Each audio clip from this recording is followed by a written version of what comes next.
কে পেতে গেলে আমার আল্লাহ পাক রব্বুল আলামিন জানিয়েছেন বিসমিল্লাহির রহমানির রহিম কুল ইন কুনতুম তুহিব্বুনাল্লাহা ফাত্তাবিউনি ইউহিব্বুকুমুল্লাহ ওয়া ইয়াগফির লাকুম যুনুবাকুম ওয়াল্লাহু গফুরুর রহিম।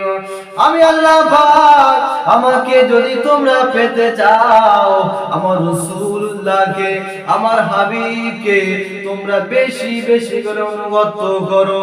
আমার রাসূলকে যদি নিজের জানের চাইতে বেশি ভালোবাসতে পারো, আমি রব্বুল আলামিন আমাকে তোমরা পেয়ে যাবে। আল্লাহ রাসূল কে আমাদের জানের চাইতে বেশি ভালোবাসতে হবে, তাহলে আমরা রাসূলুল্লাহকে পেয়ে যাব, আর আল্লাহ পাক রব্বুল আলামিনকে আমরা পেয়ে যাব। রাসূলুল্লাহকে জানের চাইতে কিভাবে ভালোবাসতে হবে? রাসূলুল্লাহ তো আর দুনিয়ার জমিনে নেই, তাহলে আমরা রাসূলুল্লাহকে কিভাবে জানের চাইতে বেশি ভালোবাসব? রাসূলুল্লাহ সুন্নতগুলো আমরা আঁকড়ে ধরব।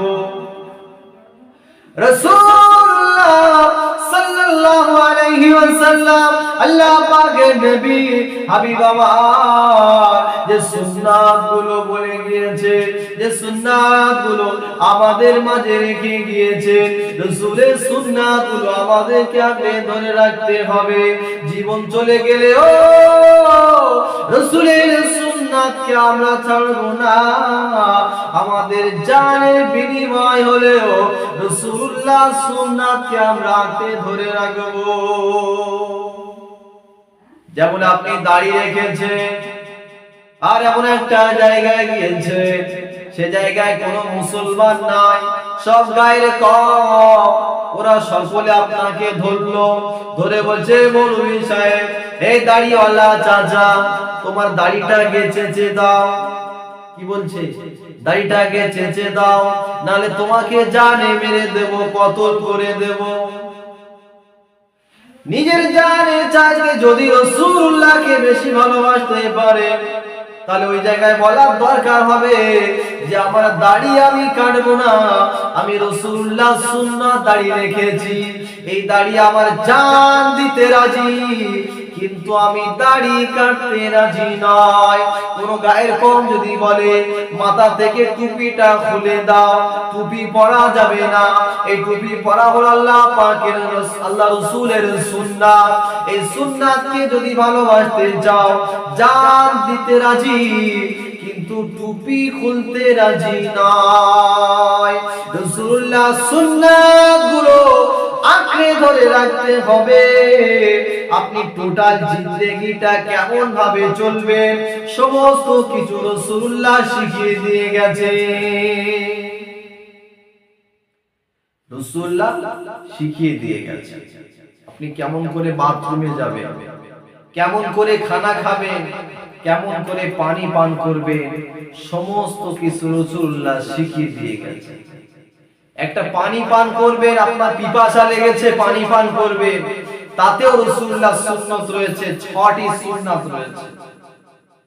রাসূলুল্লাহ সাল্লাল্লাহু আলাইহি ওয়াসাল্লাম জানালেন, যদি কোনো মানুষের পানি পিপাসা লাগে আর ওই মানুষটা যদি দাঁড়িয়ে দাঁড়িয়ে পানি পান করে নেয়, ভুলে যদি দাঁড়িয়ে দাঁড়িয়ে পানি পান করে, ওই মানুষটা যেন গলার মধ্যে আঙুলটা ঢুকিয়ে বমি করে পানিটা বার করে দেয়। কেন? আমি রাসূলুল্লাহ বা সুন্নাত মোতাবেক হলো না। আমার রাসূলুল্লাহ জানিয়ে দিলেন পানি খাওয়ার যে 6টি সুন্নাত রয়েছে। নাম্বার 1 হলো পানিটা ডান হাত দিয়ে ধরতে হবে। সর্বপ্রথম ডান হাত দিয়ে পানি ধরতে হবে। অনেক মুসলমানের বেটা, অনেক মুসলমান পানির পিপাসা যখন লাগে ছুটে এসে আর বাম হাত দিয়ে পানি ধরে দাঁড়িয়ে দাঁড়িয়ে খেয়ে নেয়। এ কি রাসূলুল্লাহ সুন্নতকে মানলো?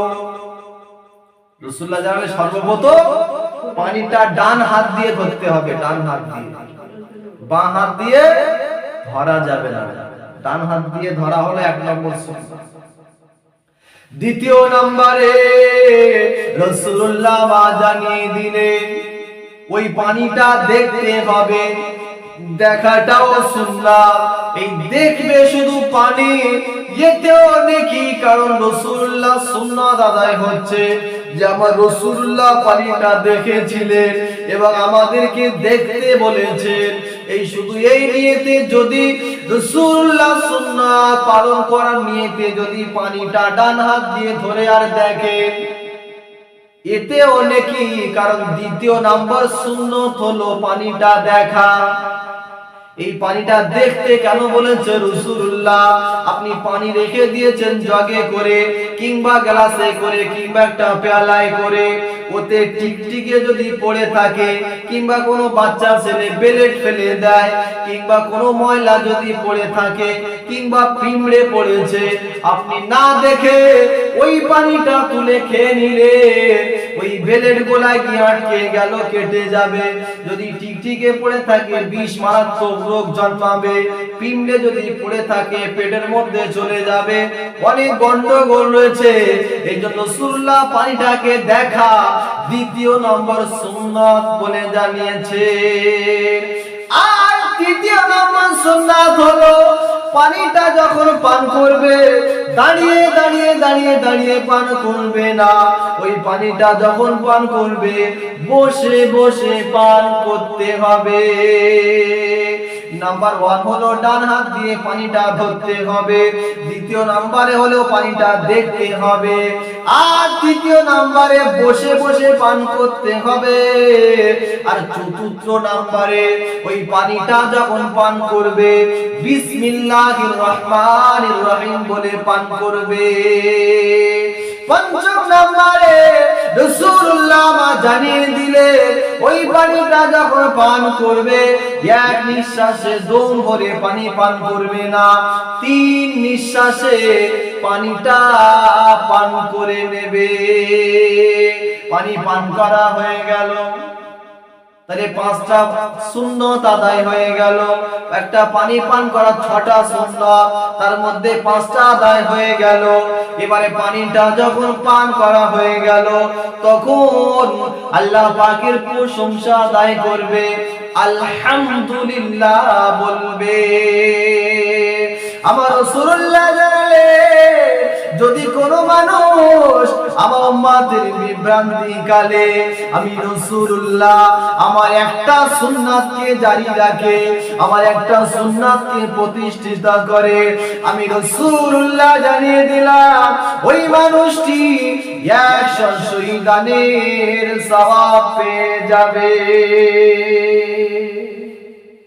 একটা সুন্নাত প্রতিষ্ঠিত করলে 100 শহীদানের সওয়াব। আল্লাহ রাসূল জানালেন ওই মানুষটার নামায় আমলে আল্লাহ পাক দান করবে, বলে সুবহানাল্লাহ।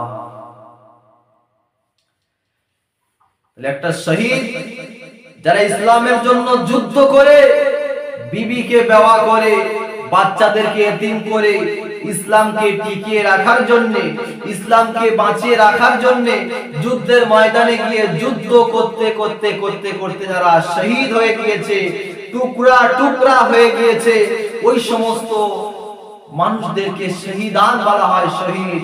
তাহলে আমরা ওরকম অত কষ্ট করতে হবে না। শুধু রাসূলুল্লাহ জানিয়েছে আমার উম্মতের বিভ্রান্তি কালে যদি আমার কোন উম্মত একটা সুন্নাতকে জারি রাখে, একটা সুন্নাতকে প্রতিষ্ঠিত করে, 100 শহীদানের সওয়াব তার নামায় আমলে আমার আল্লাহ পাক রব্বুল আলামিন দান করবে। তাহলে রাসূলুল্লাহকে ভালোবাসতে হলে জানের চাইতে রাসূলুল্লাহর সুন্নাতগুলো আদায় করতে হবে। আমরা যখন খেতে বসি, যখন ভাত খেতে বসি, দস্তরখানা বিছানাটাও কি রাসূলুল্লাহর সুন্নাত, দস্তরখানা বিছিয়ে খেতে হবে।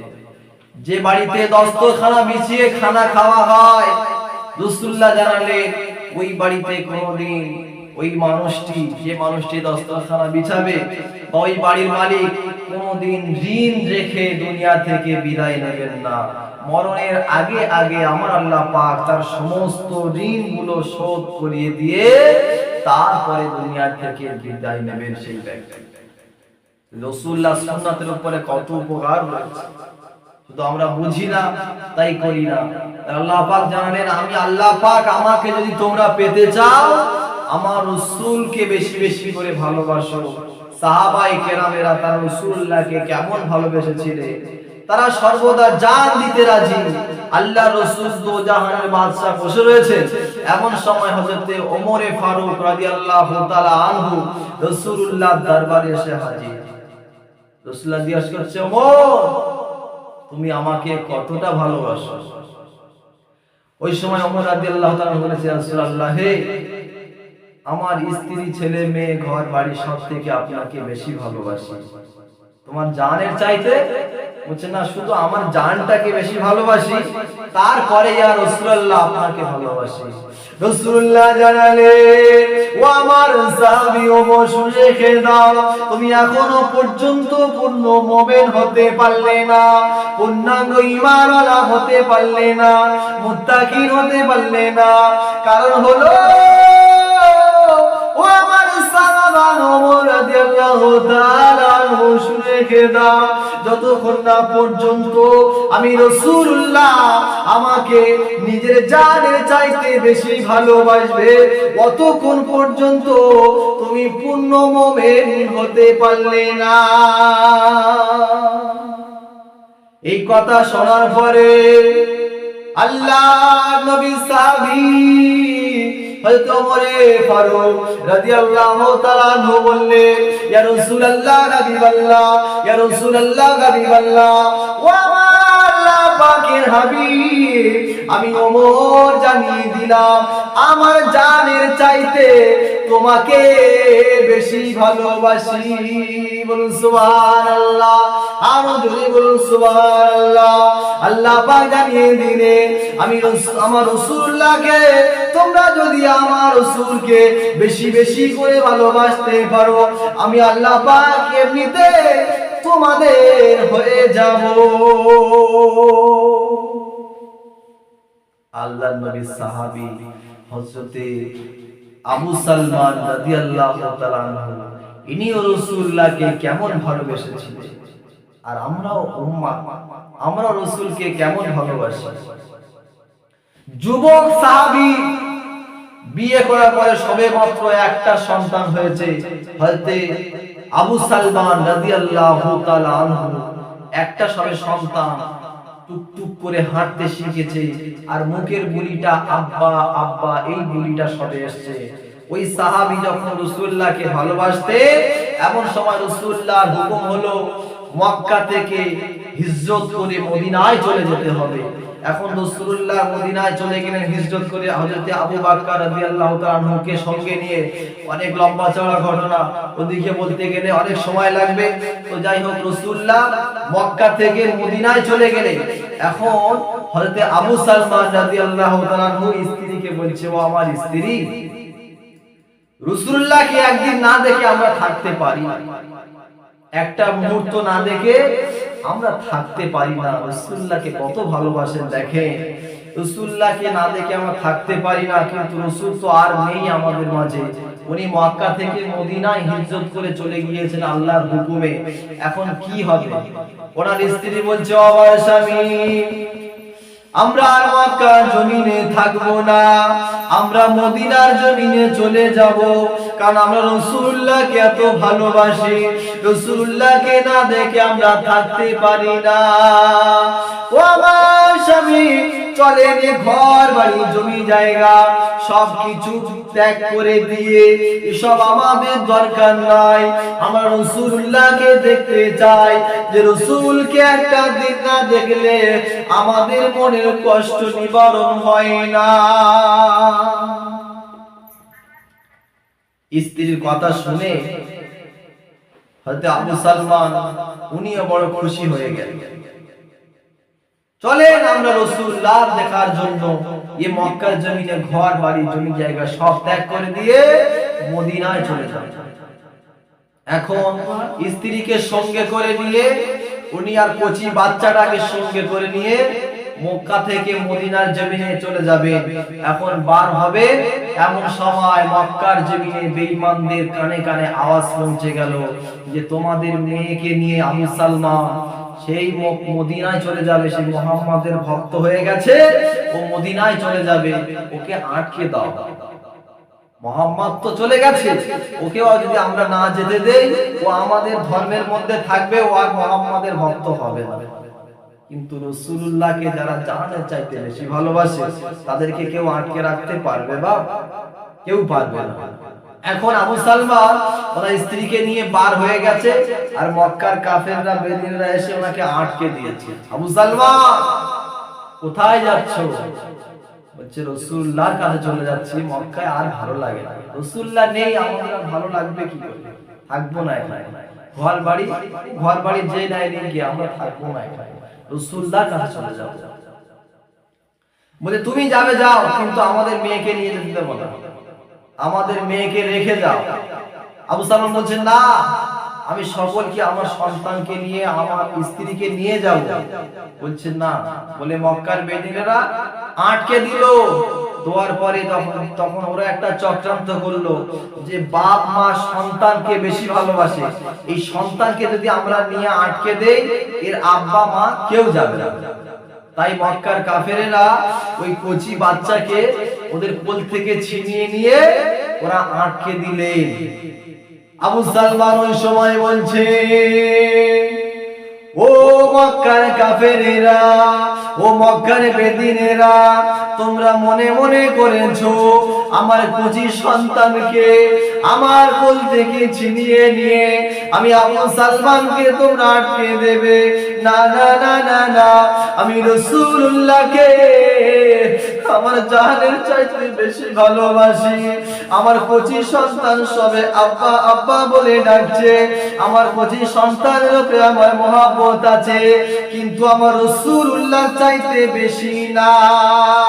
আমার রাসূলকে আমি আবু সালমান আমার জানের চাইতে বেশি ভালোবাসি। আমার স্ত্রীকে আটকে দিলি, আমার কচি সন্তানকে আটকে দিলি, দিছি তো কি হয়েছে? আমি আবু সালমান আমার জানের চাইতে রাসূলুল্লাহকে বেশি ভালোবাসি। এই বলে আবু সালমান কি করলেন? কচি বাচ্চাকে রেখে দিয়ে, স্ত্রীকে রেখে দিয়ে, রাসূলুল্লাহ মহব্বতে পাগল হয়ে গিয়ে, রাসূলুল্লাহ মহব্বতে ফানা হয়ে গিয়ে, ইয়া রাসূলুল্লাহ হাবিবাল্লাহ, ইয়া রাসূলুল্লাহ হাবিবাল্লাহ, ইয়া রাসূলুল্লাহ হাবিবাল্লাহ জবানে এই আওয়াজ তুলে হাঁটতে হাঁটতে, দৌড়াতে দৌড়াতে, দৌড়াতে দৌড়াতে 500 কিলোমিটার রাস্তা অতিক্রম করে মদিনায় চলে গেলে। দিনের রাস্তা নয়, এক সপ্তাহ লেগে যাবে মক্কা থেকে মদিনার জমিনে পৌঁছাতে। তখন যানবাহন ছিল না। আবু সালমান হেঁটে হেঁটে হেঁটে হেঁটে মদিনার জমিনে পৌঁছে গেলেন। আল্লাহর নবী দো জাহানের বাদশা হাবিবুল্লাহর কদমে গিয়ে আবু সালমান লুটিয়ে পড়লেন। আসসালামু আলাইকা ইয়া রাসূলুল্লাহ, আমি আবু সালমান আপনার মহব্বতে আর মক্কায় থাকতে পারলাম না, আপনি মক্কার জমিন ছেড়ে মদিনার জমিনে চলে আসলেন। ইয়া রাসূলুল্লাহ, আমরা সারা দিনে আপনাকে একটা নজর না দেখে থাকতে পারি না, কেমন করে মক্কার জমিনে আমাদের জীবনটা পার করব? ইয়া রাসূলুল্লাহ, আমি আবু সালমান আর মক্কায় থাকতে পারলাম না, আপনার মহব্বতে মদিনার জমিনে চলে এলাম। ও আল্লাহ পাকের নবী, ও আমার রাসূলুল্লাহ, শুনে রেখে দাও, ওই মক্কার বেদিনেরা, মক্কার বেঈমানেরা আমার স্ত্রীকে আটকে দিলে, আমার কচি সন্তানকে আটকে দিলে, আমি ওদের মহব্বত না করে আপনার মহব্বতে ফানা হয়ে গিয়ে আমি আবু সালমান আপনার কদমে এসেছি। ইয়া রাসূলুল্লাহ গে হাবিবাল্লাহ, হুজুর, আমি আবু সালমান, আমাকে কি একটু আপনার কদমে থাকার জায়গা দেবেন না? মদিনায় কোন জায়গা জমি ঘর বাড়ি আবু সালমানের কিছু নাই। যা আছে মক্কার জমিনে, কিন্তু মক্কার জমিন ছেড়ে চলে এসেছে। কোথায় থাকবে, কি করবে না করবে, কি খাবে, এসব চিন্তা নাই। রাসূলুল্লাহর মহব্বতে চলে আসলে রাসূলুল্লাহর কদমে এসে লুটিয়ে পড়ে বলছে, রাসূলুল্লাহ আপনার কদমে কি একটু জায়গা দেবেন না? আমি আবু সালমান কি একটু থাকতে পারবো না? আল্লাহ রাসূল বলছে, বাবা আবু সালমান চলে এসেন যখন থাকো বাবা, তবে তোমার কচি বাচ্চাকে আটকে দিয়েছে। বলছি রাসূলুল্লাহ সবে আব্বা আব্বা বলা শিখেছে আমার কচি বাচ্চা, ওকে ওরা আটকে দিল ইয়া রাসূলুল্লাহ। রাসূলুল্লাহ চোখ ভরা পানি, বলছে মক্কার কাফেরেরা, মক্কার বেদিনেরা বড় নিষ্ঠুর বাবা, তুমি এসেছো যখন থাকো। আবু সালমান রাসূলুল্লাহর দরবারে গিয়ে থাকলেন। এমন সময় কয়েকদিন পার হয়ে যায়, আর আবু সালমানের স্ত্রী উম্মে সালমা রাদিয়াল্লাহু তাআলা আনহা, উনিও আল্লাহর রাসূলের বড় দেওয়ানা পাগল। একদিকে রাসূলুল্লাহকে দেখতে পাচ্ছেন না, অপর দিকে স্বামীও চলে গেছে, আর ওনার ভাইরা আটকে দিয়েছে। কি করবে?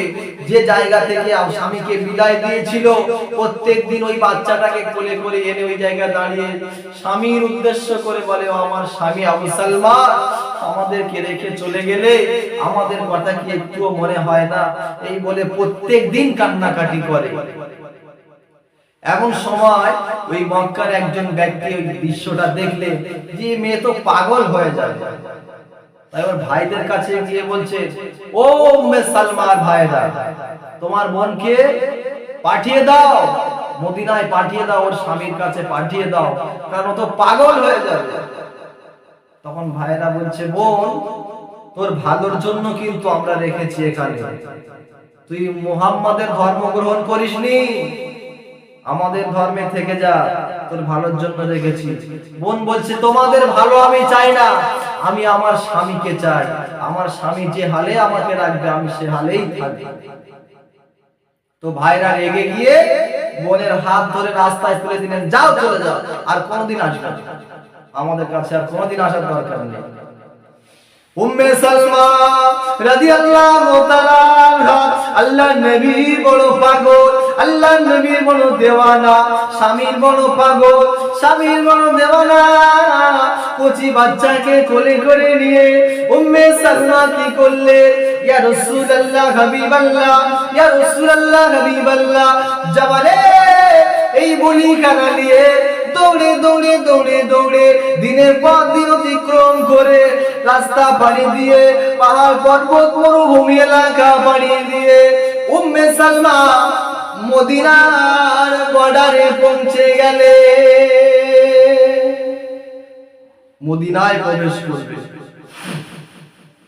এমন সময় ওই মদিনার কোন একজন সাহাবী মদিনার ঘরে ঘরে ঘরে ঘরে খবর দিচ্ছে, ও আল্লাহর নবীর সাহাবীরা, ও আল্লাহর নবীর মুহাব্বতের সাহাবীরা, আজকে আল্লাহর নবীর একজন মুহাব্বতের আনসারী সাহাবী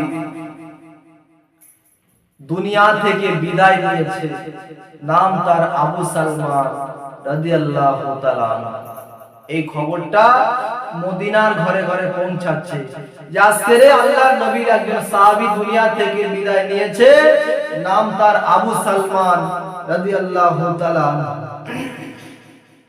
এখন এই খবরটা ওই উম্মে সালমা রাদিয়াল্লাহু তাআলা আবু সালমানের স্ত্রী মদিনার জমিনে প্রবেশ করবে, এই খবরটা কানে পৌঁছানোর পরে উনি ভাবছে যে হয়তো আমার স্বামী নয়, অন্য কোন হয়তো আবু সালমান বলে কোন আল্লাহর রাসূলের সাহাবী আছে, তিনি হয়তো বিদায় নিয়েছে।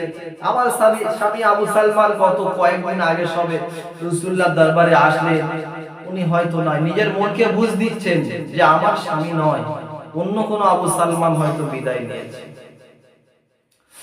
আল্লাহর নবীর সাহাবী আবু সালমান রাদিয়াল্লাহু তাআলা আনহু যে রাসূলুল্লাহর মহব্বতে মক্কার জমিন ছেড়ে বিবি বাচ্চাকে ছেড়ে রাসূলুল্লাহ দরবারে এসেছিলেন, ওই ব্যক্তি দুনিয়া থেকে বিদায় নিয়ে আল্লাহ পাকের ডাকে সাড়া দিয়ে পরকালের জিন্দেগিতে পাড়ি দিয়েছে। এমন সময় ওই দিন ওনার স্ত্রী উম্মে সালমা মদিনার জমিনে প্রবেশ করলেন, রাসূলুল্লাহ দরবারে পৌঁছে গেলেন। আসসালামু আলাইকা ইয়া রাসূলুল্লাহ, আসসালামু আলাইকা ইয়া হাবিবাল্লাহ। রাসূলুল্লাহ সালামে উত্তর দিলেন। উত্তর দেওয়ার পরে রাসূলুল্লাহ জিজ্ঞাসা করলেন, ও মহিলা তুমি কে? ওই সময় উম্মে সালমা রাদিয়াল্লাহু তাআলা আনহা বলেছিলেন, ইয়া রাসূলুল্লাহ, ইয়া হাবিবাল্লাহ, হুজুর গত কয়েকদিন আগে আমার স্বামী আবু সালমা আমাদেরকে রেখে আপনার মহব্বতে ফানা হয়ে গিয়ে আমাদেরকে রেখে আপনার দরবারে এসেছিলেন। আল্লাহ পাকের নবী, ইয়া রাসূলুল্লাহ, ইয়া হাবিবাল্লাহ, হুজুর আমি হলাম সেই আবু সালমানের স্ত্রী। আবু সালমানের লাশটা এক সাইডে রাখা আছে। এমন সময় স্ত্রী এসে রাসূলুল্লাহর দরবারে হাজির। স্ত্রী কিন্তু জানেন না যে আমার স্বামী বিদায় নিয়েছে দুনিয়া থেকে। ও সোনা চাঁদেরা, যুবকেরা, আল্লাহ নবী চোখ ভরা পানি, আল্লাহ নবী দুঃখে কেঁদে বললেন, ও উম্মে সালমা, তোমার স্বামী আজকে সকালে দুনিয়া ছেড়ে বিদায় নিয়ে নীরব নগরীর বাসিন্দা হয়ে গেছে, আর দুনিয়ার জমিনে নাই। এই খবর শোনার পরে উম্মে সালমা কেঁদে উঠলেন, ইয়া রাসূলুল্লাহ, ইয়া হাবিবাল্লাহ, হুজুর কি খবর আমাকে শোনালেন? গত কয়েকদিন আগে আমার স্বামী তো ভালো মানুষ, আপনার দরবারে এসেছে। আমি আপনার মহব্বতে, আমার স্বামী মহব্বতে আমিও কচি সন্তানটাকে কোলে করে নিয়ে বহুত কষ্ট করে মদিনার মরুভূমি গুলো পাড়ি দিয়ে আপনার দরবারে এসেছি। ইয়া রাসূলুল্লাহ, হাবিবাল্লাহ, আমাকে কি খবর শোনালেন? আমার স্বামীর লাশটা কোথায় রাখা আছে? ওই সময় রাসূলুল্লাহ ইশারা করে দেখিয়ে দিলেন। রাসূলুল্লাহ কষ্ট সহ্য করতে পারছেন না, রাসূলুল্লাহ জবান দিয়ে আর বলতে পারছেন না, ইশারা করে দেখিয়ে দিলেন, উম্মে সালমা রে, তোমার স্বামীর লাশ ওইখানে রাখা আছে। উম্মে সালমা স্বামীর লাশের কাছে, মাতার কাছে গিয়ে স্বামী স্বামী করে কাঁদে। কচি বাচ্চাটাকে কোল থেকে নামিয়ে দিলে। ওই কচি বাচ্চার জবানে শুধু আব্বা আব্বা বলিতে এসেছিল। যখন মুখখানা আলগা করে দিল, যখন মুখের কাপড়টা সরিয়ে দিল, ওই কচি মানে বাপের লাশের মাথার কাছে দাঁড়িয়ে আব্বু আব্বু আব্বু আব্বু বলে যখন কচি ঠোঁট দিয়ে আব্বু আব্বু বলে যখন ডাকে, উম্মে সালমা রাদিয়াল্লাহু তাআলা আনহা কলিজা খানা ফেটে যায়, আর সহ্য করতে পারছেন না কচি বাচ্চাকে নিয়ে কিভাবে জীবন যাপন করবে। আর ওই কচি বাচ্চা যখন আব্বা আব্বা বলে যখন বাপের মাথার কাছে দাঁড়িয়ে দাঁড়িয়ে ডাক দেয়, উম্মে সালমা কলিজা খানা ফানা হয়ে যায়। ও মুসলমানেরা, রাসূলুল্লাহকে তারা কেমন ভালোবেসেছিলেন। আজ আমরা উম্মাত বলে দাবি করি, আমাদের মধ্যে রাসূলুল্লাহর কোনো সুন্নাত নাই, রাসূলুল্লাহর ভালোবাসার কোনো নমুনা নাই। আমরা শুধু উম্মাত বলে দাবি করি। উম্মাতে মুহাম্মাদি হতে গেলে আমাদের মধ্যে রাসূলুল্লাহর সুন্নাত এবং আল্লাহ পাকের হুকুম নামাজকে আদায় করতে হবে।